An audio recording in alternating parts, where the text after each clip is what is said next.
Welcome to Chats with Colsey. It's Colsey here. It's got a great guest today, a very interesting guest all the way from Perth. We've got the man Tristan Lakay, who you've all seen on Instagram and Facebook. Is there anywhere else they can catch you, Tristan? I think you've got YouTube starting to happen, or is it mostly Instagram and Facebook now? Colsey, fantastic to be here. Yeah, no, just Instagram and Facebook, starting up YouTube and X, but predominantly most of my content is just on those two meta platforms. Yeah, that's right. Yeah, Meta. That's how I do it too. Do you post on one and it just goes automatically to the other? Yeah, just post on Instagram and then it just uploads it to Facebook, Threads, and then TikTok. Just TikTok and YouTube Shorts. I just do it myself. Yeah. But it takes a long time, you know. It does, Sometimes I upload a video. It takes like 10 minutes. That's right. It's a little bit of work. Yeah. And the thing how long have you been doing it for? When did you get started? I started with the viral video back in March, end of March, 25th of March. So that's not long. So you've got some pretty quick traction, hey? Yeah. So three and a half months. That was that your first video or one of the first ones? That was the first video. Really? I actually thought about making. It's been a long time coming. I think ever since COVID, been quite frustrated with what's going on. Yeah. We can kind of dive into that a little bit later, and then that was 2020, and then since then I've had a family, got two young children, and was kind of getting agitated and noticing a lot of change compared to the childhood that I had growing up, compared to the life that I wanted to give my children. And then, there was the Bondi Junction stabbing. Yes. And I remember watching that and thinking, they were interviewing guys and they were saying, like I run and I hid for cover. And, I was like, there's women and children being slaughtered and a man's duty is to, defend them, whether it's our own partners or whether it's violence we see in the streets. And yes, there was, a few people that stood up to them with a pole and that guy, but no one just on the escalator. Takes two guys, one to distract him and one to come from behind him and just completely annihilate the threat. Yeah. And no one did that. So got frustrated at that. And then the next thing I saw was obviously the Bondi shooting and then the laws that came in after that. Sorry, it's my bloody cat. And then the CMFEU $15 billion that went missing. And I actually made a video about that and I was going to post it and I didn't. And I asked my family and, that's a tip. Just if you're going to do something, don't ask your family because they're always going to give you the wrong advice as much as they love you. And, it's just different for them, especially my parents, they grew up in a different world. It's not the same world that they grew up in. It's different perspectives. Yeah. Different perspective. And then made a video about that and didn't post it. And then obviously the fuel crisis. And I was at work. I was a mining supervisor and I was just driving around and I was thinking about, we're having these dump trucks drive past and diggers are getting fueled up and we're burning, millions of litres of diesel a day. And then everyone at home saying, take your roof racks off, make sure your tyre pressures are pumped up to try and save fuel. Yeah, crazy stuff. And I just sat there thinking, like how our government is not running our country like a company, efficiently, like a business. How can we have departments that are held responsible for making sure that the supply chain is intact, that everyone gets what they need, and if they don't get it, heads are on the chopping block. And then as I dug a bit more research, and I've seen a lot of people making videos, they were saying, we're supposed to have 90 days worth of fuel reserve. We don't have any. And then I was thinking, it's Australia. Like, I wasn't not very into politics, but I was more into American politics. Right. Than Australian politics because, I'm just starting to pay attention, just starting to notice what's going on. And we don't even produce any oil. 90% of our fuel comes from shipping. Yes. Comes from importing. So made a video. I said, how can this be? It's a foreign war that's gone on for 3 weeks.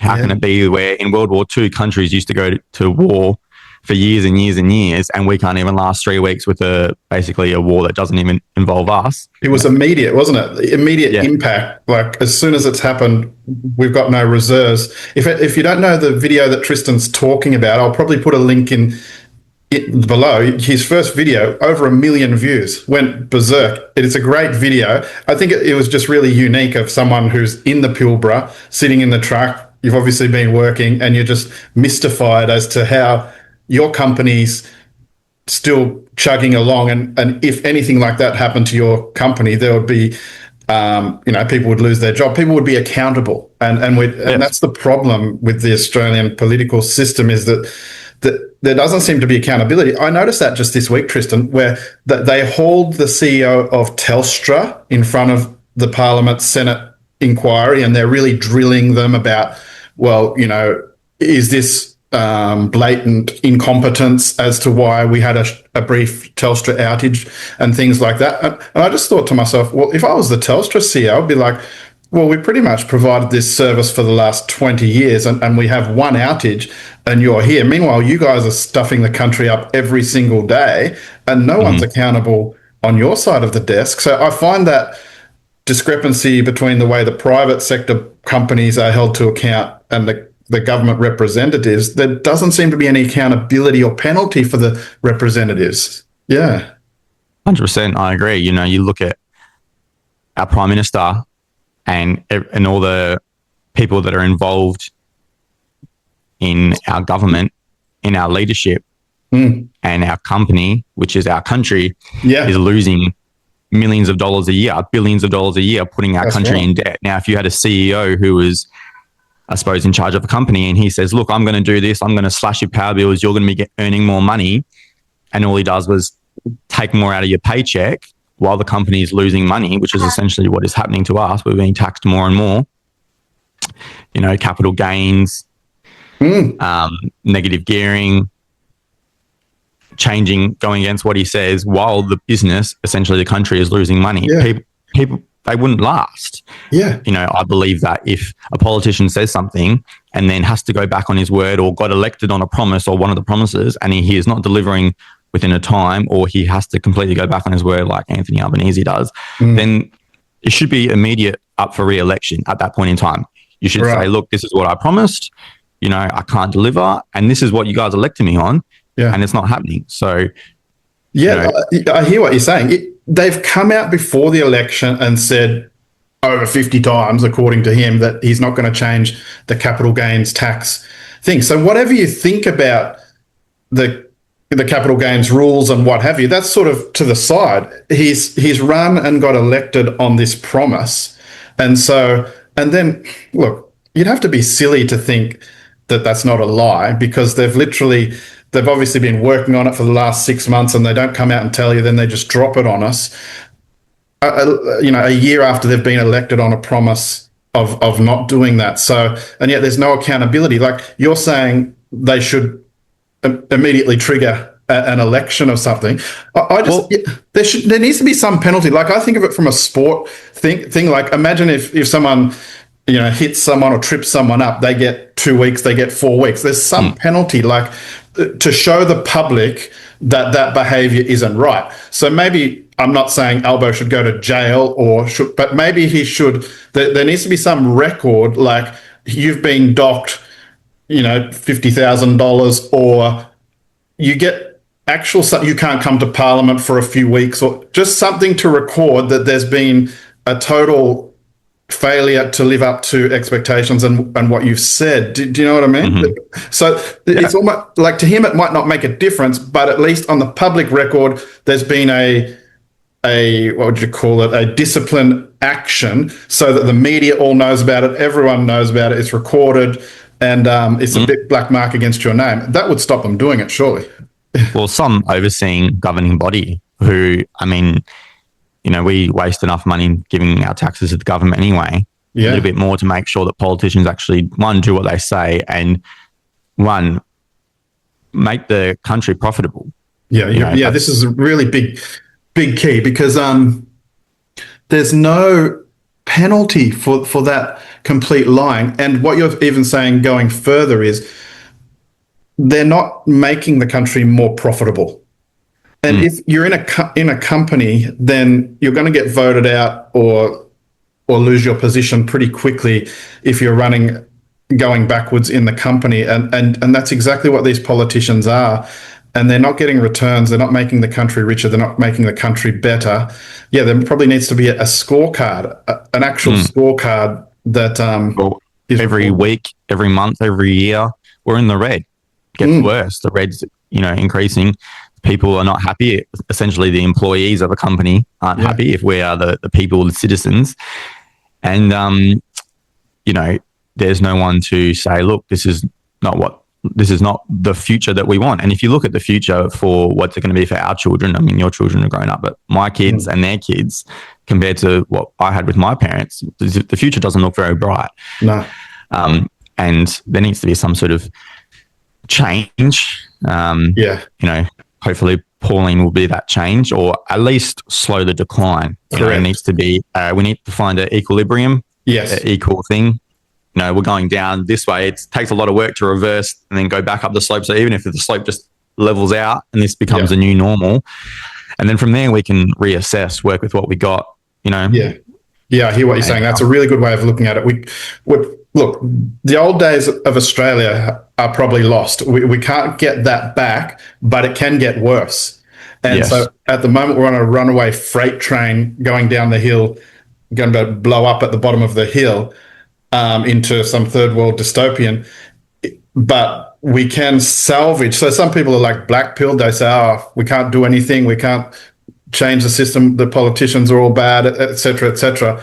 But well, you have to try something to salvage at least what we can, because we've all got kids and we're going to live for a while, and we have future generations, and it's just our job to protect what is good. So I think it's you're right. We probably can never turn the ship around to what we had, but we need to salvage. We've still got something good, and we need to salvage what those are. And I think from your content and my content too, one of those the biggest glaring things that is probably doing more harm than good is the mass migration that the policies that we've got going on in the last 10, 15 years, which has really opened up the doors to a lot of different cultures that we never used to bring in from different countries. Let's just say the subcontinent. It's not just India, it's Bangladesh, it's Nepal, it's Pakistan, it's Sri Lanka, and then also you've got the Muslim people. So there were people from the Middle East, but it was more people culturally from a Christian background and that sort of thing. But immigration on its own is not a bad thing, but we've had too much too quickly of just cultures that aren't going to assimilate as easily as what we've had in the past. So I know you've teased on your content before that people question where you're from. And that sort of thing, and you've never told them before. So I don't know. Do we get the ethnicity, the heritage of Tristan Lakay reveal on Jasper Colsey? You can definitely do that. It's a subject of great debate in my comment section whenever I make a video, and it's so funny. I make a video saying, like, I'd rather be perceived as racist than replaced. And you have all the lefties and the liberals who, say race isn't real and everyone's equal. And then I make a video saying something and everyone looks at me and says, oh, you don't look Australian. I'm like, isn't that so funny how quickly you are to be racist when it suits you? Yeah. I'm saying everyone's different. Fish in the sea are all fishes, but they look different and do different things. And so, my family are immigrants. Both my parents weren't born here. My dad, he's born in Zimbabwe, formerly Rhodesia. Yes. And my mum is Maltese, so both full Zimbabwean and Maltese.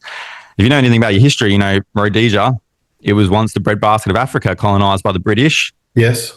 They once referred to it as pretty much African Australia. That's how the British wanted to set it up. And wow. Very prosperous, very profitable. They did the Cecil Rhodes founded it when he did the Cape to Cairo, kind of the train. Yes. And then separated Rhodesia in half. And my grandparents were both born in southern Rhodesia. Very British, very. So my great grandma she was alive. Your dad's heritage was from England?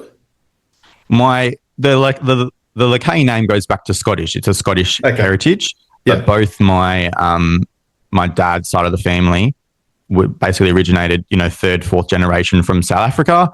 and then Portuguese and Spanish. So Portuguese and Spanish came to South Africa, and then they kind of came up to Rhodesia a little bit in the sort of the 1800s, and then my grandparents were born there. But origins are Portuguese, Spanish, and then somewhere along the line the Lakay name comes from Scotland. Yeah, but your mum was Maltese, is that right? Mum was Maltese. Yeah. Full Maltese. So Maltese obviously have a very vast and deep history. You know, a lot of people have had control over the tiny islands for a while. You know, the Turks. And then obviously more recent history, you know, it's the Knights of St. John, and then Napoleon had it with the French, and then the British and the Maltese came together to take the island back in the 1800s, and it was a British controlled country or colony for a while until they declared their independence in, I think it was like 1964 or something like that, and then became their own independent country like 10 years later. And now I think there's more Maltese in Melbourne than there is in Malta. Yes, there's a lot of Maltese in Melbourne. Yeah. And so obviously Adrian Fortelli, he's Maltese.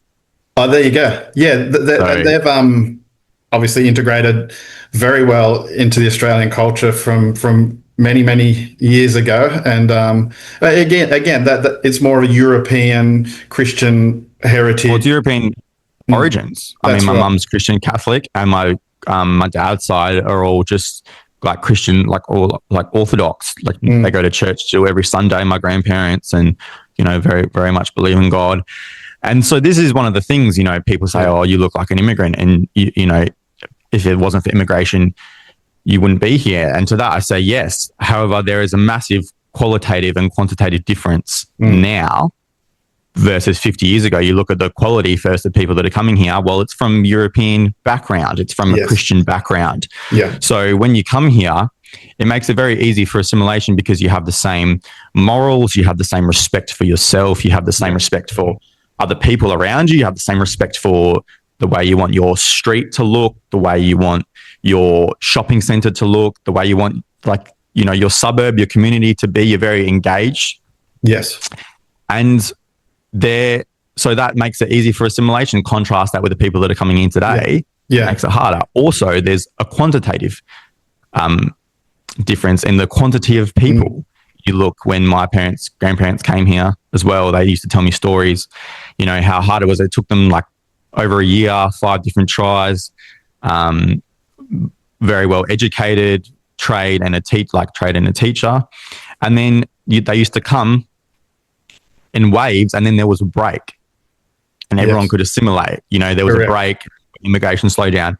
Now it is this just ever growing, you know, non-stopping, non-ceasing tidal wave that is just going to essentially wipe us all out because there is no break. Everyone's different. They don't act the same. They don't think the same. They're not from the same religion. So it makes it harder. And then it's also compounded by the fact that there's no break. So it makes it even harder. And, you know, 33% of our population are currently foreign born. Yeah, and people look at that and they, you know, and they're not alarmed by it. They think, oh, there's almost close to, you know, 70% still Australian. I would actually beg to differ, because what are the people that have come here, let's say Indian, the largest background, and their children are born here, they go on this record as Australian citizens, but they're still 100% Indian heritage. Yeah. They're going to grow up in a community, go to school surrounded by Indians. Our government has established Little India, and he or she is going to marry him or her who is another 100% Indian heritage that goes on paper as an Australian citizen, and they're going to have Indian kids with 100% bloodline tied to India. And if you look, they might say, oh, yeah, you're Australian. To me, that they're not Australian. You take that person and replace every single person in Australia with someone who looks like that. Does it look like Australia, or does it look like India, or does it look like the Middle East, or do you know what I mean? I 100% agree.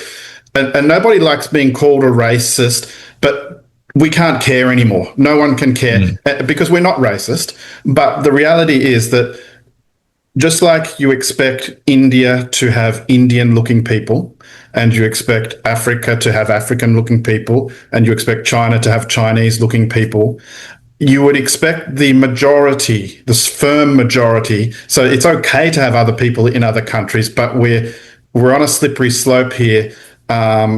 and we want Australia to maintain that identity. See, I think there is a difference between culture and race, but race is definitely part of culture in my mind as well. Mm-hmm. So if you change, if Australia is no longer a majority European appearance, Mm-hmm. I would think that culture will change. It's just sheer mathematics and numbers and heritage based, because these things come from a long way back and a long period of norms and things like this. So the people coming in naturally have an impact on that. And so I think the race is a part of culture. It's not everything. So we can have migration of people who look different, but we give them time at a certain number ratio, as you said, where they can assimilate. And that's never been a problem. But now, yeah, it's like a tidal wave, isn't it? A tsunami of, and they're very different from the ones who used to come,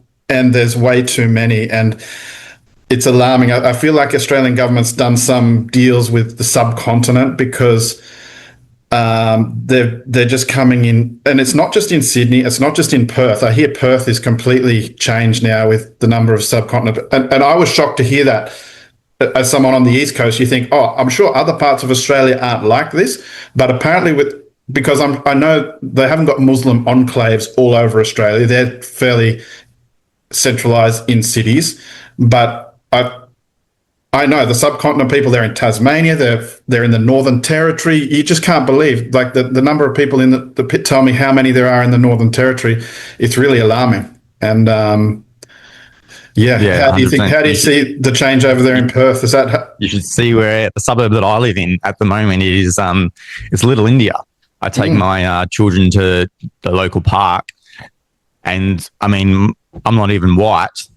But there's no white people. They're all Indians. They're all wearing a hijab, or they're all just people that are not Australian. And you're not that old, Tristan. Like, when you went to school 10 years ago, like when I went to school in the 90s, I can show you this jumper of my brother's, his year 12 thing, and it's got, like, maybe 30 to 50 names, and there's not one non-European name on there. And now I see my kids, and, there's all the Indian names. I'm in Sydney, the Middle Eastern, Chinese names. And I just look, it was only in the late 90s, there was not one non-European name in that whole school. So for me, we went to school, and when I say European, obviously there was a couple of Italian names, a couple of this and that. But for me, it's just a real stark change from when I went to school, maybe because I went in more rural areas, but it really was white people, European people, with a couple of Aboriginals and a couple of Italian who were Greek and Maltese or what have you, who were European as well. And it just felt like, this is Australia. This is who we are. We had an identity. And was that your school experience too? Because you obviously went a long time after me. Well, my school experience was a little bit different. I'm one of six. I'm the oldest. I come from a very big family. And my mum, obviously, she's an expat. She's a teacher. She studied, born in Malta, but she moved to Egypt. Her dad was heavily involved with the oil, lived in Egypt for a little bit, then came to Singapore, studied a lot in Singapore, and then finished off her studies here in Perth. And that's where she met my dad. Are you the oldest? Pardon? Are you the oldest? I'm the oldest. Yeah. I got 5 younger sisters. So it's all girls, pretty much. Amazing. In a 3-year age gap going down. So she was actually teaching at a lot of the good kind of private only boys schools here, and she decided that we were going to get homeschooled. So I actually was homeschooled my whole life except for 1 year, year 6. I went to school. Yeah. And our program was essentially an American curriculum program, which ties why I was heavily, probably more involved in American politics, because I learned a lot of American history. I didn't learn much Australian because I didn't go to Australian school. That's the curriculum that you were doing, yeah. Their curriculum, and it was kind of just set up where it was basically this really good school in America. The teacher was teaching the classroom. You had someone basically videoing it, and then you just followed along. So she was teaching the students and teaching you. You would do all your tests, your assignments, exams, send it off. They would grade it, send it back. But obviously, coming from a big family, we got by. We had a very decent upbringing. But, there wasn't a lot of money. Very big family. So if you wanted something, you had to go work for it. So when I went to basically when I was 13, started working odd jobs here and there, used my mum's phone number, put it in people's letterboxes to mow their lawn. And then when I was 14, I went out and got a trade. So I just basically didn't finish year 10 essentially in homeschooling, but I was well versed. When I went to school in year 6, I was doing work that was 2 years ahead of kind of everyone else. Yeah, right. So it was quite advanced compared to the Australian system. So I was never really involved in the schooling system, and therefore was able to kind of think freely. I didn't have to follow any rules. I used to wake up early, go for a run, do all my work, start my work at 6 o'clock, finish it all by 9 o'clock, and then I just had the day to go play and do what I wanted. Yeah. And then following on, I went and got my trade as a carpenter, and I was surrounded working with men, from a very young age, which is very good for me.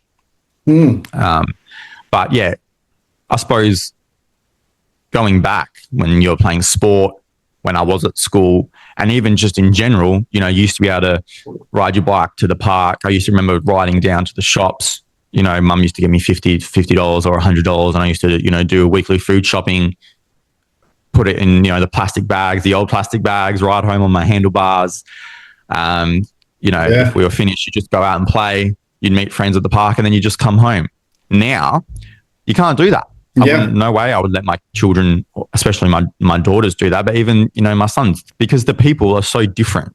You don't know what they're about. It's not that you can't trust them. And I think that, you say that no one wants to be racist, and I have this saying, like, I'd rather be perceived as racist than replaced, because I think everyone deep down is inherently a little bit racist, not in a bad way, but we want to be surrounded by people that are familiar to us, that want to think like us. And it's natural. It's a natural instinct. It's a human reaction.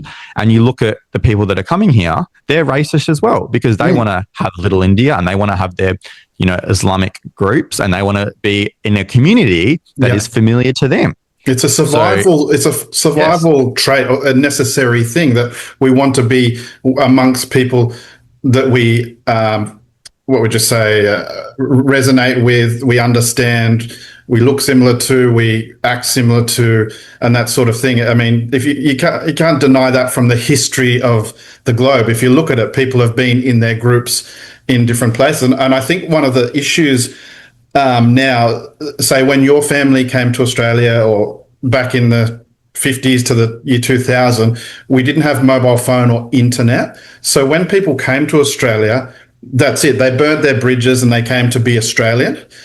Wherever they were from, they were happy to be here, and to travel back was too expensive or it would take too long. Whereas, and if they communicated, you might have phone, but you might write letters or postcards or things. So whereas now they come with their mobile phone and their internet, and then they come in their large community. And so it's kind of harder for them to integrate, because they're sending money home, they're talking every day on their phone, they can watch their own TV, they can look at everything online.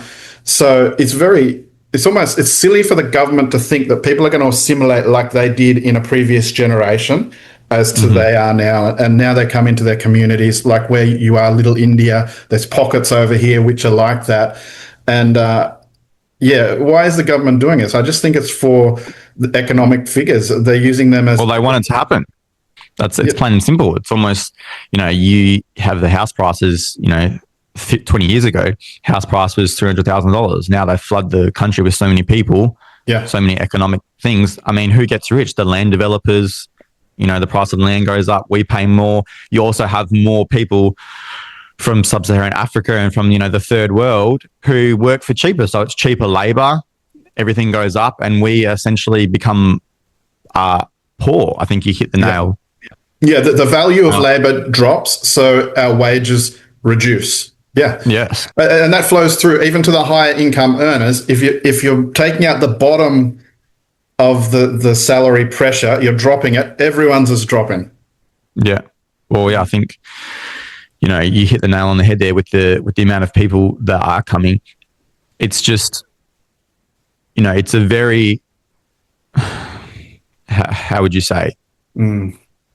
You want, they're encouraged to come here. So one, they're not going to assimilate because they don't want to. They're online, they're researching, they're seeing what we have to offer. Our government and our rules actually enforce their rights to do what they want. They're not forced to assimilate, so they come over and then they're given preferential treatment. And I would actually argue that they come over to rort our system, to rort our taxpayer money, to rort everything that we have to they're say, here, well, we're going they're here for the economic benefits. They came for the money. They didn't come to be Australians. They didn't come for a new life. They didn't come to leave their religion, to leave their culture. They came to try and milk a bit of money. Yeah. Yeah, and I think that's the difference. When my parents came here and when a lot of people came here 50 years ago, when they got off the plane, this was their golden ticket. They got off the plane and they were kissing the ground. They were saying, hallelujah, we've made it, and the people that are coming here now, they're not doing that. They're coming here, they're getting off the plane and they're setting up a business either with NDIS. Yeah. One foot in the country, 1 foot out of the country. Yeah. Yep. Hotel also, Australia. Or with even this designated area migration laws where you can set up a business for 12 months and then you can basically apply for overseas labour if you can't find any labour here. Yeah. And basically all they do is they come with their family. The working visa gets changed from 45 to 55. You don't need to be proficient in English, or the English test score is lowered. You don't even need to have experience in the field or work-related history that you're going into. So you could set up, whatever business it is. Let's say, me, I'm 26. I'm a, Indian immigrant. I come here for a year, set up a massage parlor, whatever it is. And then my whole family, my mum and my dad and my nieces and my uncles, they all come because I need labor. And next minute, that's why in the Pilbara and all these rural towns now, you have so many of these communities, these large Indian communities, and they're essentially influencing the politics because who do you think they're going to vote for? And then they retire. The older people retire on welfare benefits after not contributing to the tax cycle and the system for a lifetime. And the younger generation, you, me, are paying for it. It's a snowballing effect, isn't it? I feel like over the last 20 years, because we had a migration system and then the Australian government got addicted to it like drugs. And so they thought, oh, well, we can't get enough people from Europe or other countries now, the same number. So, hey, let's pump in these people from other cultures because they're economic units. We can spend more as a government. And then they're supported by big business because all of these people need to rent a house. They need to buy clothes. They need to eat food. They need to pay their phone bill. So in terms of big business, they see these as economic units to pump up their profits by bringing people from the third world to the first world so they can make profits. And obviously they're influential in the government, and the government's got this debt that they need to cycle through, and they can't face the fact that we might need to have a recession, which is just 2 quarters of economic GDP non-growth. It's not the end of the world. But what you're saying is, and what we're getting to is, it's really the government's issue here. Like, these people are coming in legally. It's just that the government has set up the system, which is just too incentivizing to them and too easy for them. And the government, through economic reasons, are just allowing this to come in and to dominate our society and our economy. And it's out of control, and it's creating so many problems. We can't ride our bikes around our houses anymore, but they've sold us out for that, haven't they? But it's the government 100%. Who is accountable. It's the government. You hit the nail on the head there with the GDP. You bring, like, what is GDP? It's a made up number. Does it actually equivalent to the lifestyle that people have? No. How rich the citizens are? No, it doesn't, because there's GDP per capita, which we've been going down in. So individually we're getting rich. So the pie is growing. Of course, you bring more people in who do more economic activity. They buy another set of clothes, they rent another house. That's just growing the pie, but we're getting poorer because of it. Yeah. So of course, you bring more people in, there's going to be more things being sold and bought and sold, but that doesn't mean that the Australians are getting richer. That's right. And you bring a lot of these people in. It's hard because I look at how many people we have currently on JobSeeker. It's almost 1 million people in the country. We say we have a labor shortage. Right? It's like, get these people off JobSeeker. I know there are some who, can't actually work, but it's not 1 million people. No. Yeah, and there's a lot of people that are once again rorting the system. Even there's probably Aussies and also immigrants. Yeah. Too. Oh, yeah. We've got enough bad eggs of our own. The Aussies have got enough bad eggs. We don't put them to work. We don't need to import more bad eggs who we don't understand. Like, our system manages the bad eggs because they know their culture and they know their understanding. These other bad eggs come in and they don't care about the rules and the systems, and they have a different thing. So that our society isn't set up to manage those. Yeah, we're not saying we don't have bad eggs. We do, but we just don't need other bad eggs that we don't understand. Yeah. We don't need unknown quantities in the equation. And, we're being told that it's for, skilled labor and, we've got a skilled labor shortage, but there's been research that's come out that says only 1 in 3 people that actually come here are actually skilled labor, and the rest are all family members. And what percentage of those people are actually going into skilled labor roles? I would argue it's probably, half of that 33%. The figures are getting very skewed. The figures, they are abusing the statistics. Hey, Tristan, it's got 2 minutes left on there, so I might need to send you another link. Yeah. And we'll keep talking about that because, it's really on the government. We'll keep going until it runs out. We need a government in charge who's willing to bite the bullet and to take this drug addiction out of the arm, which is just a false thing that is pumping up the GDP so they don't have to say we're in a recession, because historically in Australia, you say recession, you're going to get voted out. But we just need someone who's bold enough to accept that, because the damage to our social cohesion and economy has gone too far. We just need I would prepare to go into recession. I'd go backwards. It can't get much worse. I think how much worse can it get? I agree. Most Australians would agree the economy's not working for us. The economy's not working. I'd say put my hand up. A little bit, 50% of the population was like, go back into recession. All the people that are high net worth individuals say this is what's going to happen. They'll park their money somewhere safe and we'll just restart. And I think like a family, right? Like, a family's going to stick together even if we lose a job or we lose a bit of finance. We've built a great country before with our own culture. If we all have to take a haircut, I think we'll be okay and we'll bounce back because we've done it before. We would rather keep our culture, our social cohesion, than lose all of that just to say we've got a bit more money. Yeah, I think it's so important that people understand the cultural heritage of what people come from, like the British or the European cultural. People kind of take that for granted, that other people from other cultures and backgrounds can easily come and assimilate. And it's simply not true. Like, if we packed up and moved to India, it would be very difficult for us to assimilate if we live by our same moral code and business ethics and things like that. You just may not simply survive. So I think it's very naive of the lefties or people who think they have so much compassion that they're going to save the whole world by bringing them here, to think that people from other cultures can easily assimilate. Would you agree with that? 100%. It's a very, these people don't operate from a framework of normality. They see a cliff and they say, well, gravity isn't real and men can be women and all these things which we just know aren't true. There's no point diving into it because you waste your time arguing with people who, like I said, don't operate from a framework of reality of the real world. This is the real world. People are different. Race is real. Religion is real. Culture, is real. And also gender is real. Yeah, and gender's real. You might take someone from somewhere who, a third world country, and they might be a really nice person. They don't want to be there. They don't want to live here. They want to come here for a better life.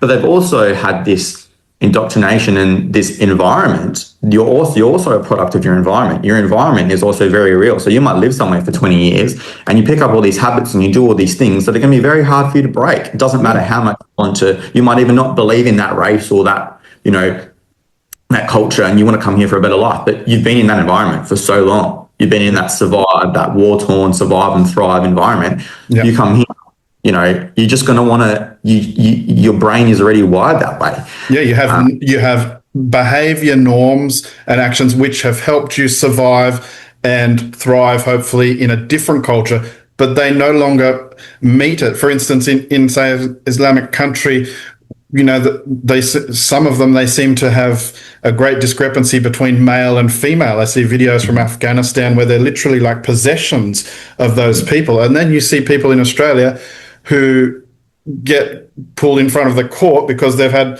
done some sexual act with some person they've met at the supermarket who didn't want it.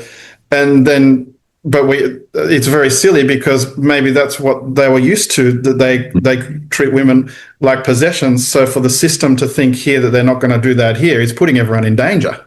Yeah, 100%. Yeah. And also as well, we need the ability immigration is going to be a thing. People are going to come here, that's fine. But we need the ability, and we need the police and the government and whatever it is, state government, federal government, we need the ability to send these people back. We need the ability to enforce some law to say that if you come here, you're on your best behaviour. I'm a big believer that if you commit a violent crime, I'm talking about violent crime, sexual harassment or not speeding fines or whatever. But if you commit a violent crime, yourself and your family or whoever you came with is deported, because it sets a very hard example that you're on your best behaviour. I was actually speaking to someone at work who's actually from Iran, born in Iran, lived there for 20 years. And he comes here and his partner's born there as well, and his kid was born here.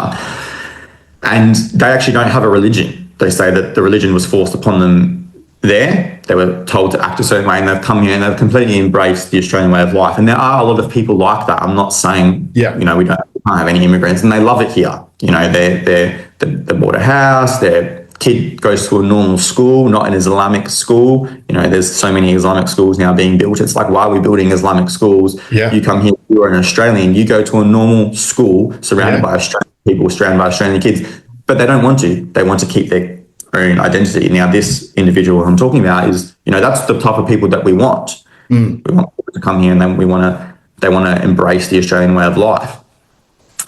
There's not going to be an Australian way of life very soon if the lefties I suppose, get their way with everything, because, like I said, you were saying before, you expect it. You expect to come to Australia and you see Australians. These people are the same people that go on holiday to Japan, they go to holiday in Italy, and they expect to see Japanese people serving them sushi and sashimi. They expect to go to Italy and be served a limoncello spritz or Aperol spritz by an Italian person and a nice focaccia sandwich. These are actual normal things that we expect. And we come to Australia and we expect to see white people or European people. I'm just going to say we expect to see white people, Indigenous people, and we expect to see, barbecues, people at our lovely beaches in bikinis, and the Australian culture, which is, cracking a beer, standing up for your mates, laid back, going to the cricket. We don't want to see a bunch of people in hijabs or whatever, turbans at the cricket.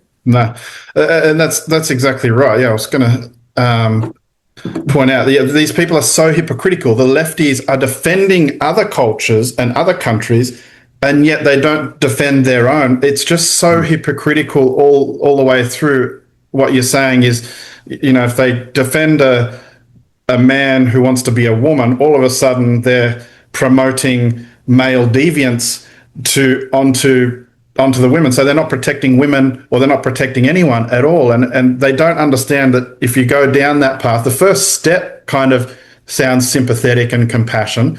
But if you follow it out, you totally destroy your own civilization, and you totally put all women and children at risk.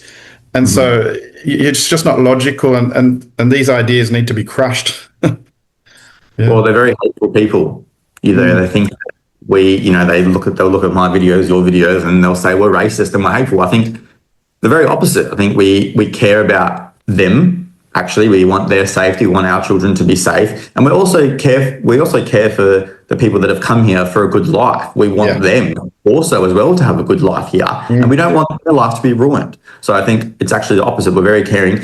I agree. And lefties are very hateful. You say something that you don't like, they don't want to have an argument with you. They don't want to have a discussion. They don't want to have a debate. They want to, one, shut you down. They want to scream out, remarks, or they think that you should die. They think that you should, you shouldn't be allowed to have your views. They think that their freedom of speech only applies to them and not yours. Yeah. And I think that's the most, how can we operate how can you relate or debate with someone with that mentality? Yeah, they attack you with the very things, like they might call you racist or sexist or this or that, or they call you every bad name under the sun. They call you gay, even though they're the ones who supposedly stand up for gay rights.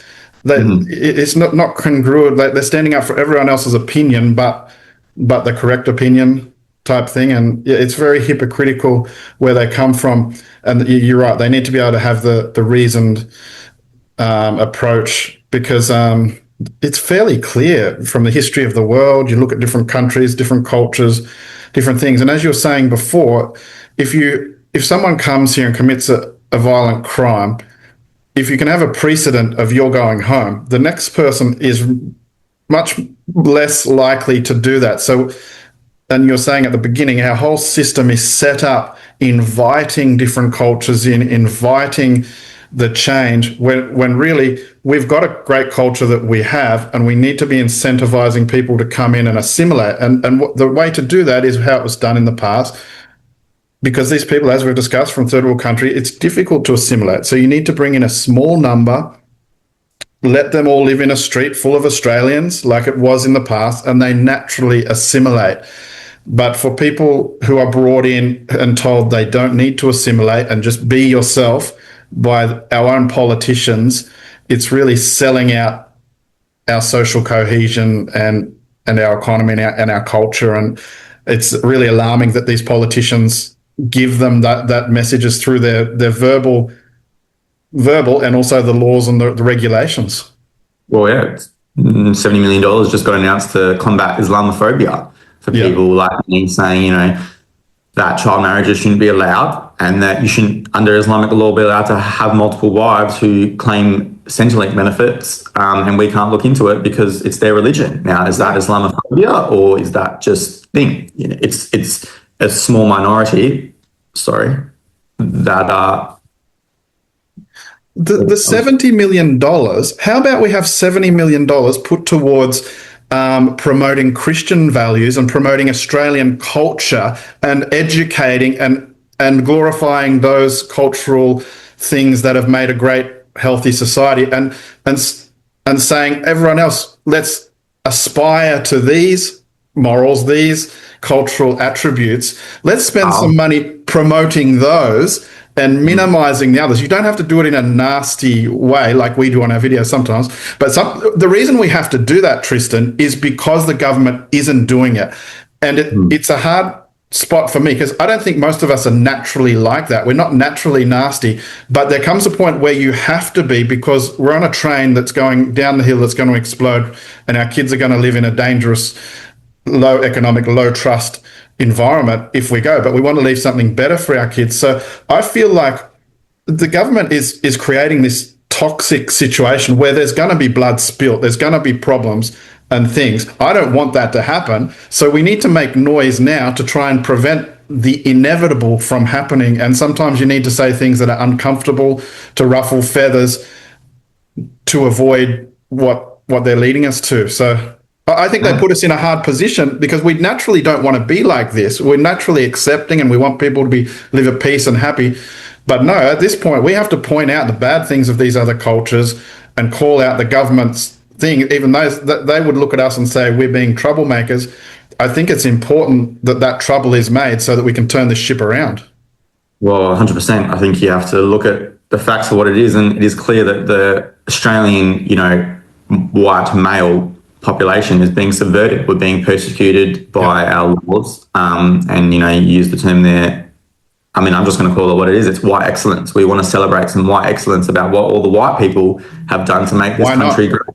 Yeah. And we can have these, if you're going to come out and say, have all these groups for hate speech and for Islamophobia and for, for the Jews and for India, why can't we have some recognition for the white people? Yeah. Mr.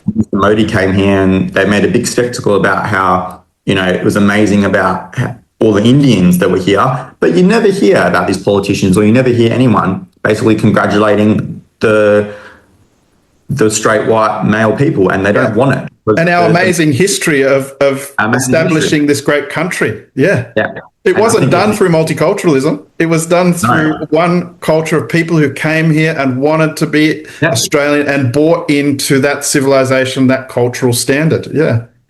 And I think that the males and the Australian males are the only people who can stand up to fight this and to get our country back. And that's what they don't want happening. I think it's very, very clear because everything is put in place to basically work against us. I saw something in the news the other day where there was this immigrant who had been here. He was 16 years old and he held a knife to some woman as she was getting out of the car, trying to do a load of washing. I mean, that's the situation that we're in the moment, which is bad enough. This lady, this young woman who is essentially our future, probably doesn't have a house. She's going to a laundromat to put her washing in. And then she gets attacked by someone from Africa with a knife, right?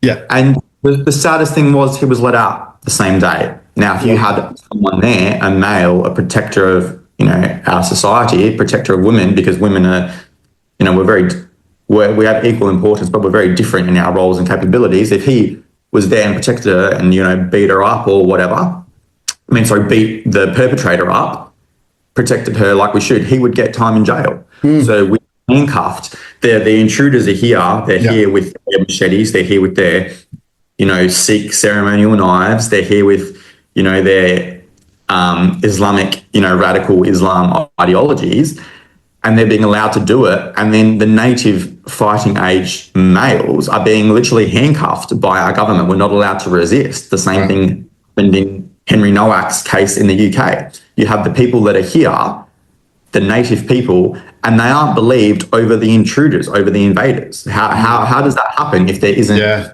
It sounds like a castrated society, doesn't it? It's very, very castrated. How can you not have that with the subversion and with the programming to say, white guilt, what you've done is bad, this is stolen land, this is, your ancestors did bad things, and people now believe this. That really pisses me off when you have all the Indians in the comment who have obviously been here for 5 minutes, like 5 years, even less, and they're like, oh, well, this is Aboriginal land. Like, they're using those lefty points against us as if they have some higher moral ground. And it's just disgraceful that we've brought in too many people like that when we know the proud cultural heritage and civilization that we've built, and they clearly haven't, and they should be grateful to come here. Yet the lefties and the media and the government arms them with these things. It says, here, we'll put handcuffs on the white male here, and you just throw all these bombs at them. Yeah. It's very sad. I think it's one of the benefits, like I said, of me not going through the school system, because I didn't learn all this white guilt. And it's funny, I had a conversation with my youngest sister who is just turned 10, and I was over there and I said, what did you learn today at school? And she goes, oh, stuff. And I said, no. What did you learn today at school? What did you actually learn? Like, can you tell me something that you learned? Maths, English, spelling, history, science. What did you learn? She goes, oh, I don't really know. We just went to school. And I said, Alessandra, like, can you name something you learned? She goes, oh, we learned about the Aboriginals, and we learned about how sorry that we are. And that's all she could tell me, how sorry we are that, we stole their land, and, we killed them all, and, the stolen generation. And I said, do you feel sorry for them? Do you feel bad? And she goes, yeah, I kind of do. And she's 9 years old. Boy. It's like, this is, and I said, there's so many other things to learn. Yeah. There's so many other things to, learn. And that's all that she could tell me. And I said, wow, and that's just the reality of our society now, that we're not proud. We're not proud of, the European Empire, the British Empire, the white people, we've done the most fantastic things, given the most to society, and we're not taught about that. They should be teaching how good the West is, the standard of life, the individual freedom and expression, and the great things that our society has given the world. And how we should be celebrating that, and yet they're being brainwashed and indoctrinated to almost wish that none of that had ever happened, and we were still living in mud huts and not having books to read and treating each other like animals. It's very crazy stuff, because that's what they're saying. They don't tell you all of that, but with saying that we are sorry, we shouldn't have done that, it's almost like dismissing the whole culture in one go, isn't it? Because if you believe that, well, then how can you think any of this is good? We should have just left it as primitivity. Yeah. Well, that's right. It happens at school from a young age. Then it happens in high school. Then it happens in uni, and then you grow up, and you see a prime minister, saying how great a multicultural society is, and how we only take the best of what people have to offer. I think it was Chris Bowen who said that. And then the same day, you have all these immigrants and people from multicultural societies committing a lot of crimes. And, I understand that Native people that are born here, commit crimes too. I'm not saying that. Yeah, a lot of people in the comments. And I'm saying it is an unnecessary thing. You have people who do commit crimes who we do need to persecute. Domestic violence is on the rise. There is a lot of things where we have problems ourselves, and yet we're bringing in so many more problems. And imagine if we weren't spending, $5-6 billion on foreign aid and all these foreign things. Imagine the problems that we could be fighting domestically. Yeah. Imagine the cost of living that we could provide to Australian families. I would actually, argue that what is the relation between cost of living and domestic violence? And now that our environment has changed so much, so many people are different. You go to work, your job's taken by an immigrant or, a DEI or whatever it is, right? And the males we're aggressive and we're violent by nature. We want to protect stuff, we want to defend things. We need purpose, and we need a drive to focus our testosterone, our attention to. And we're just every step, every time you go to do something, you're not allowed to do it. Every time you speak out, you're not allowed to do it. Every time you want to be racist, you're not allowed to do it. And then on top of that, your wages are going down, the cost of living is going up, you have no respect amongst your peers, you have no respect amongst things, and then you have this problem where your government hates you. Yeah, it's a pressure cooker. And then unfortunately, it's not, I'm not defending it, but sometimes, these men who can't control their emotions very well take it out on their partner, and it's a horrible thing to see, and it's something that needs to be completely eliminated in society. It's a little bit bringing more people in and having more eggs to juggle doesn't make the problem any better. No, that's right. We need to be looking after the Australian citizens, the Australian family, taking pressure off ourselves. And there's this lack of accountability and lack of admission from our leaders. They're not even willing to discuss the things that you've mentioned or admit that these are the causes. If there's ever any social problems, it's like, bad people, we must do more of this. No. How about we stop importing people who aren't going to get along? And how about we take a bit of pressure off families so they're not going to explode on each other? How about we help the root causes rather than just sort of say bad person, we have to be better as a society, let's all love each other, let's forget our hate. I mean, that's just words, really. Makes it worse. Makes the problem worse. Oh, well, they don't stop what they're doing, do they? Yeah. I would argue that in this era of diversity and equality and inclusivity, everyone is more hateful and divisive and treated less equal than ever before. Yeah, you're right. They're ignoring the causes and just trying to hit that. And even with immigrants, there's a lot of Indian people who message me and they totally agree with me.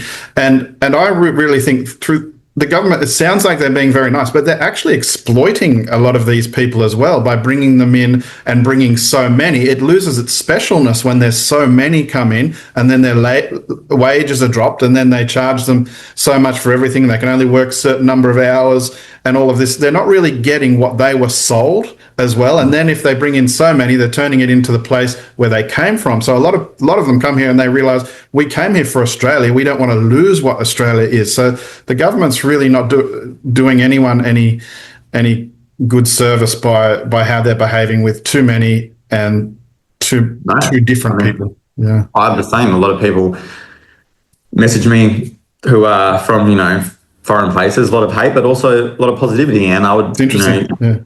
this ties back to what I was saying, where, people are inherently somewhat racist. I think that every race and I suppose culture is almost except white people. We're not told to be racist. And you look at the people that are coming from Africa. I speak to, there's a lot of people who are coming here from Africa or where they came here, 30 years ago, 20 years ago as well. And they came for a better life for their family because they wanted to move away. They wanted to move away from the violence. They wanted to move away from the poverty, the poor poverty of their country. They've come here for a better life and it was good. And now all that's just followed them here, or it is slowly following them here. And it's like, hey, man, we didn't sign up for this, and that is, the first thing that people do when they make more money, when they get a better job, when they, get their inheritance or whatever it is move to a better suburb because they don't want to be surrounded with people that are. And that's all the lefties. The definition of racism, you know what I mean? It is, yeah. Oh, these people I'm in Western Sydney, so the people on the eastern suburbs and the northern beaches, it's not in their face yet. But they don't have to come to the western suburbs. But if they drive 20 minutes they wouldn't realise the multicultural tidal wave that is there. That I see it. There is more and more in those suburbs, and it will be on their doorstep soon. But until it is, they just think, oh, if you're complaining, you're racist. That's your problem. Meanwhile, they live in the north. Why do you choose to live there? Oh, because it's a nice place. Why is it a nice place? Okay, because we don't have multiculturalism, basically. And it's very hypocritical of the lefties to really shame white people for racism and bigotry. When if you go to India or China or Africa, they have far more prejudice and racist within their own people groups. Within countries in Africa, there's different tribes who detest and don't trust each other. To us, they look exactly the same. In India, they have the caste system. We are probably the least racist people on earth, and yet they are shaming us for racism because they totally ignore the built-in racism and things in those other cultures that they are literally bringing here. And I've noticed that with subcontinent people, like us Westerners, we're so careful not to be racist or not to be things. I don't think people from the subcontinent or Indian even care if we're racist towards them. It's just like another day to them. They don't have the same. They don't have the same. Yeah, they don't have the same shame and guilt or weirdness or uncomfortable or embarrassment or anything. But the white lefties try and put it on us, so we feel shame and guilt. But they have no problem with it. It's normal. Yeah, 100%. Go over there. I mean, and it's not even the fact that racism doesn't even need to be white. You go to Japan and they look at you. You could be white, and they see that you're a foreigner. Go to China, they're still white. They look at you as a foreigner. This is just, it's not, it's a normal thing. And at the moment, these people are the lefties on the left side. They're essentially begging and they're paying for their own replacement by bringing these people in.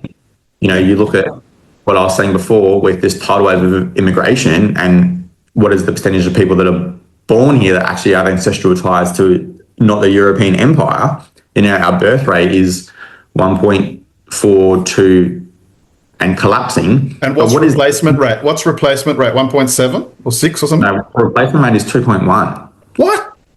Oh my goodness. 2.1. So we have roughly 200,000 deaths. We have almost 200,000 births, but because women are only fertile for a certain period, you actually need roughly almost 400,000 births a year to be a replacement rate. Yeah. So essentially, our births and deaths are being, basically, they're just offsetting each other. They're just cancelling each other out. And then we're bringing in 300,000 people, 400,000 people, on permanent residencies. And so a big number of the births aren't really Australian people now. That's what we're saying. Well, yeah, out of that 1.42, what percentage of that are people with ancestral ties to the European Empire? So how do we fix that, Tristan, in terms of, obviously we have to shut the gates, you have to stop bringing in these people, but then on the flip side, you have to it sounds like we need to have Australians having more babies. Like, they don't have to go crazy and have 10, but you have to get it up to at least replacement level. And I'm not even talking about for economic thriving. This is just literally for survival. Otherwise, you're going backwards in a population. Yeah. Well, we need to have babies. We need to bring back people having babies. We need to incentivize families, and we need to make it easy for them. We need to do some sort of system like Hungary or like I think it's Poland, where you get a tax break if you're a family based on how many children you have. I think that it can be very easy to do. I mean, Pauline wants to split the wage. Income splitting, yeah. But I would go even further, because we want to be raising good children for the future of our society. We want mothers to be, looking after the children. We don't want them to have to go to work just to be able to put food on the table. Yeah. So I think most people can make a decent wage, but we get taxed so much. Yes. If you're a income tax needs to come down. Yeah. Well, for families, if you're single, dual income, no kids, and you're both making smaller government. Let's just cut the income tax. We don't need all these bureaucracies of lobbying groups trying to get money for the next gender crisis or this or that. Let's just cut those out. They shouldn't be in our culture, and we need to encourage family. Like when I was growing up, it was normal for the dad to work and the mum to look after the kids, and that's got so many benefits to the children, to the father, and to the mother. And now you're still living that, but you have to do that fly in, fly out. Most people these days, both of them have to work if it's at least part-time, and that's causing stress. Well, the stress is there financially, for one, which wasn't necessarily back in the day, because you could have one income for the family, but also between the mother and the father, you've got stress on schedules, on child raising, on finances, and then that stress and chaos flows down to the children. So the society is not functioning in a good way, and so we need to be able to re-engineer that so that one income can look after a family in all situations and afford a home. Yeah, 100%. I think it's very simple. You look at the tax brackets that we have at the moment, and if you have one child, you take 5% off every single tax bracket. So on the 18 to $45,000 a year, I think tax rate's like 16%, right? So you just drop it by 5. If you have one child, it's 11, and then from the 45 to whatever it is, 130, the tax rate's 23 or 24, you drop it by a thing. And if you have 3 kids, you're only paying it on that 18 to 30%, 18 to $45,000 a year, which is 16 tax rate, you're paying 1% tax. Now, it sounds like a lot, but if you're earning, $200,000 a year, instead of getting taxed, $56,000 a year, you're only getting taxed like $28,000. So it's an extra 30 grand to play with. And it puts us in line with countries, like I said, like Singapore. Singapore, their tax rate's 20%. That's genius, man. On $200,000 a year. And these are countries that we were begging for fuel for during our fuel crisis. How can Australia be so natural resource rich? Yeah. And yet people are so poor, we're exporting essentially our wealth. We're doing it to the detriment of our country, to the detriment of our future, to the detriment of our future generations, who aren't even looking like they're going to be Australian, in 50 years at this point in time. It's a really, really... That's what I like about you, Tristan, is you're very logical in your reasoning, and I think our government needs people like you. And overall, it's just taking that lens to put Australia and Australians first, rather than trying to look out for every other thing to try and come in and save us. It's more to have an internal focus and to build us up from the internal. The external things are the quick fixes, but it leaves us with a fuel shortage. It takes our social cohesion, it takes our culture, it takes our identity. We need to have the more internal locus of control and make these logical decisions to promote our own culture, our own economy, our own people.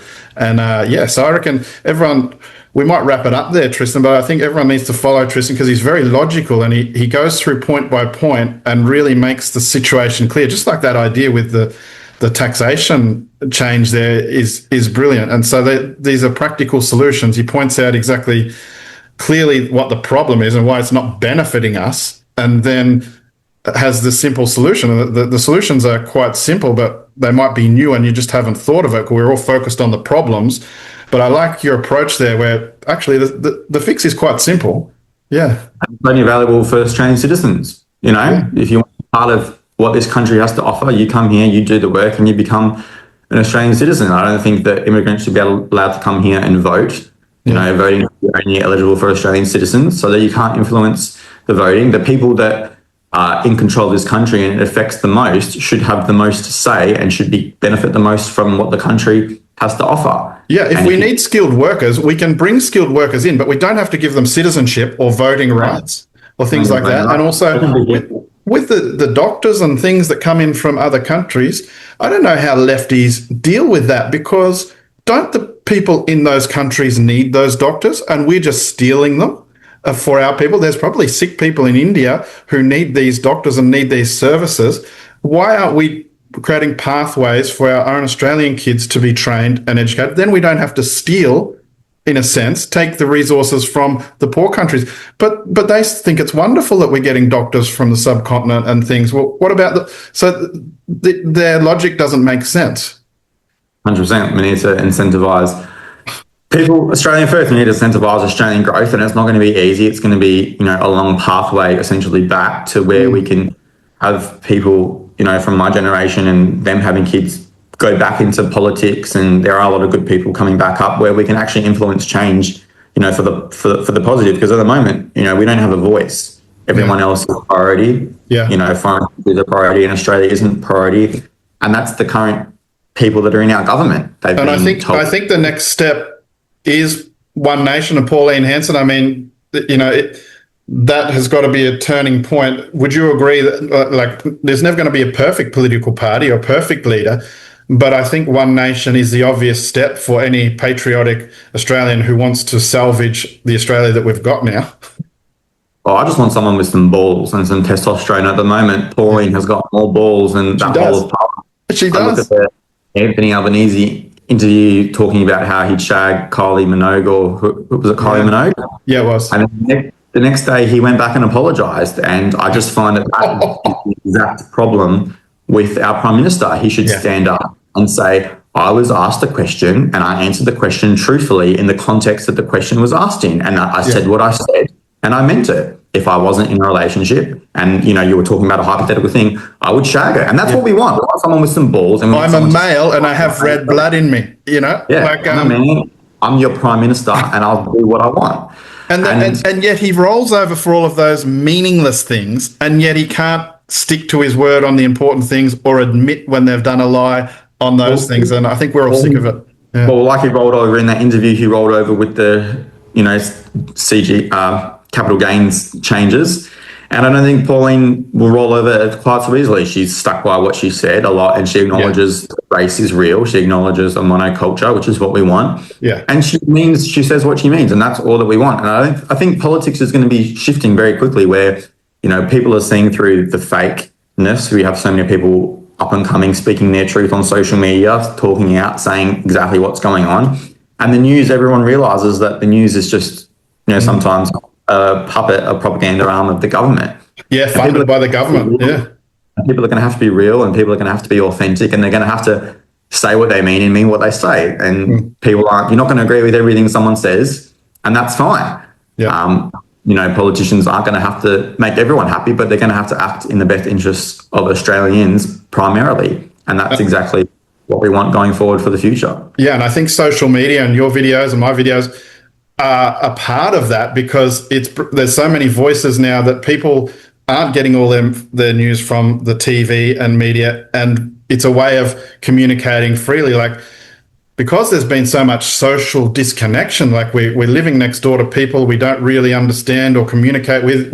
We used to go and talk to each other at the social clubs, but now it's online, and this is where we're bringing out the truth and how we feel, and other people's we're not alone. We can actually think and feel this. And I think the good thing with Pauline One Nation is at least they're going to celebrate Australian culture and put the Australian identity at number one, and try and protect that ideal and culture and civilization, institutions and systems that we've built, rather than subverting it with the Islamic culture or the putting all Indian culture, putting everyone else before ours. At least she's going to put Australianness front and centre, and that's where the focus needs to be.